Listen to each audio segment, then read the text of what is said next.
900। शिशुपाल, अब एक शब्द भी आगे बोला तो वो तुम्हारा अंतिम शब्द होगा। अरे जाकर अपने मां से पूछ कर आ कि तेरे बाप का नाम क्या है। बस शिशुपाल, बस बहुत हुआ। अब हम सब मिलकर तुझे जीवित नहीं छोड़ेंगे।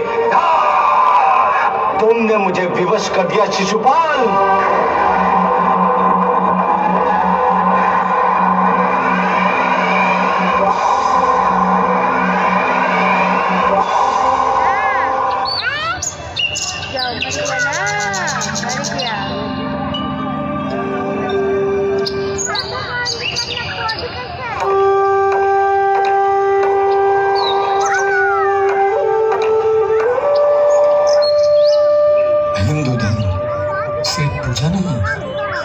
एक जीवन दर्शन है। रामायण और महाभारत सिर्फ कथाएं नहीं, युगों के दर्पण है। रामायण में हमने देखा धर्म और धर्म का संग्राम, जहाँ श्री राम प्रभु ने रावण का अंत कर सत्य की स्थापना की। महाभारत से हमने सीखा हमारा धर्म और कर्म क्या है। तो आइए सबसे पहले हम अपने समस्त 33 कोटि देवी देवताओं को नमन करते हैं, जो इस संसार में हमारे पूर्वज बनकर अवतार लिए और हमें सत्य, धर्म और कर्म का मार्ग दिखलाया।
कैसा कर्म, कौन सा धर्म? तुम्हारे मुख से धर्म और कर्म की बातें शोभा नहीं देती। तुम में से कितने अपने गीता और रामायण के मार्ग पर चलते हो? कुछ या कोई नहीं। राम और भरत का प्रेम किसी को याद हो न हो, परंतु रावण की कही घर का भेदी लंका ढाहे सभी को याद है। महाभारत की कर्म करो, फल की चिंता मत करो। किसी को याद हो न हो, परंतु शकुनी की जुए की लत सभी को है। तो फिर कहाँ गया तुम्हारा रामायण का मार्ग और गीता का ज्ञान? सत्य तो ये है कि पाप कल भी प्रबल था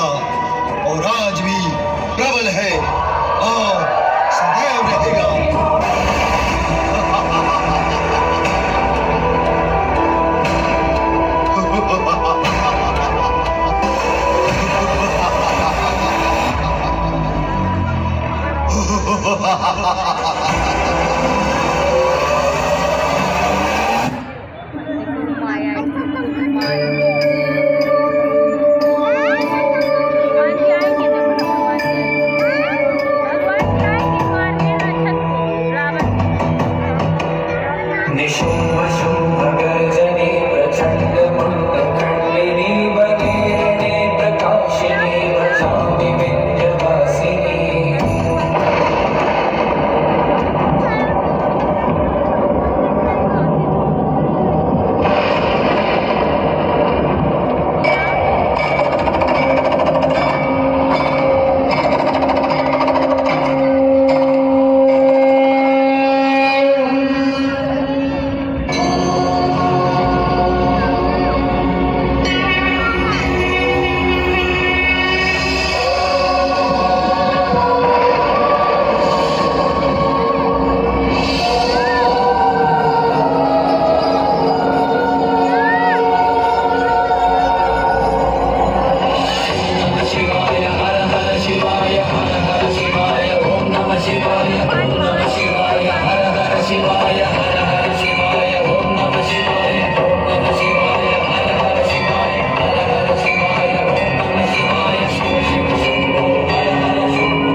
ये हमारी बनाई हुई सृष्टि में क्या हो रहा है, जहाँ एक दानव पुण्य को छोड़कर पाप का प्रसार कर रहा है। ये कलयुग है देवी, कलयुग एक ऐसा युग जहाँ कुछ भी असंभव नहीं। इस युग में कौन शक्तिशाली और कौन सर्वशक्तिमान होगा, इसकी कल्पना भी नहीं की जा सकती। चाहे वो देव हो या दानव या मानव, कलयुग में पाप और पुण्य दोनों चरम पर होंगे। इस युग में ईश्वर के नाम मात्र से मोक्ष और शक्ति की प्राप्ति होगी। परंतु अब सीखने सिखाने का समय नहीं रहा देवी। इन्हें स्वयं निर्णय लेना होगा, क्या पाप है क्या पुण्य है, सत्य और असत्य, सही और गलत, ये सभी मार्ग इन्हें स्वयं चुनना होगा। ये सृष्टि कर्म क्षेत्र है, जो जैसा कर्म करेगा उसे वैसा ही मिलेगा और अंत में सदैव जीत सत्य की ही होगी। परंतु एक माँ की ममता अपने बच्चों को कष्ट में कैसे देखे प्रभु, कैसे? अपनी ममता पर नियंत्रण रखें देवी। पूरी सृष्टि हमारी संतान है, हमारे लिए सभी बराबर हैं। परंतु किसको कितना देना है, इसका निर्णय करने के लिए हमने कर्म का मार्ग बनाया है और उनका कर्म ही निर्धारित करेगा कि उन्हें क्या फल मिलेगा। हम भी उन्हीं की सहायता करते हैं जो अपनी सहायता स्वयं करते हैं। आप लीजिए अपने कर्म पर निर्णय, परंतु एक माँ अपने बच्चों की हर हाल में रक्षा करेगी, चाहे उनके कर्म कैसे भी हो।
करो ये पूजा पाठ। इतनी सुंदर स्त्री तुम्हारी जगह इन मंदिरों में नहीं, मेरे राजमहल में है। चलो मेरे साथ।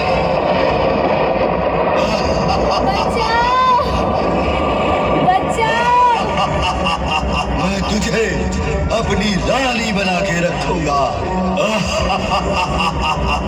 तुझे यहाँ मुझसे बचाने वाला कोई नहीं है और कोई तेरी रक्षा करने आने भी वाला नहीं है। तेरी भलाई इसी में है। तू मेरा कहा मान, चल मेरे साथ, अन्यथा मृत्यु के लिए तैयार हो जा।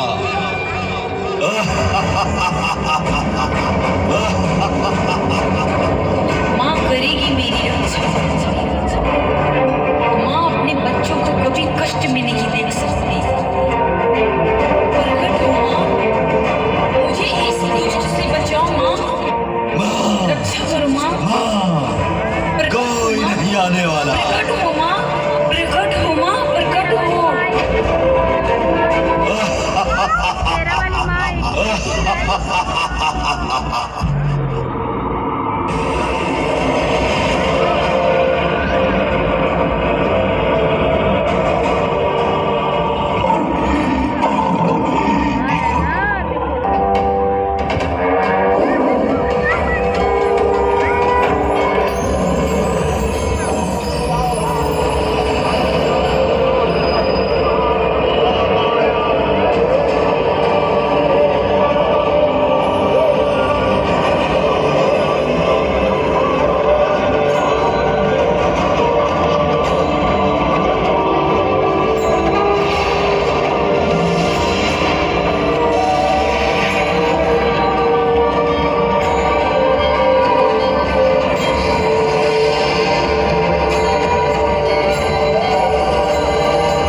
देखूं कितनी शक्ति है तुझ में।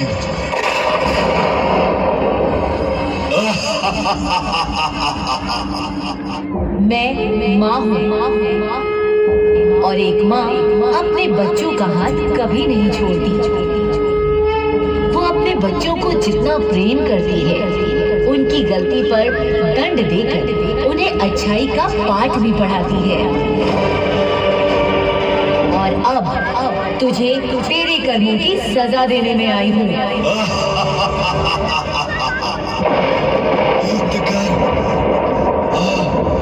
मुझसे युद्ध कर। अब तू मेरे हाथों से नहीं बचेगा। तेरी मृत्यु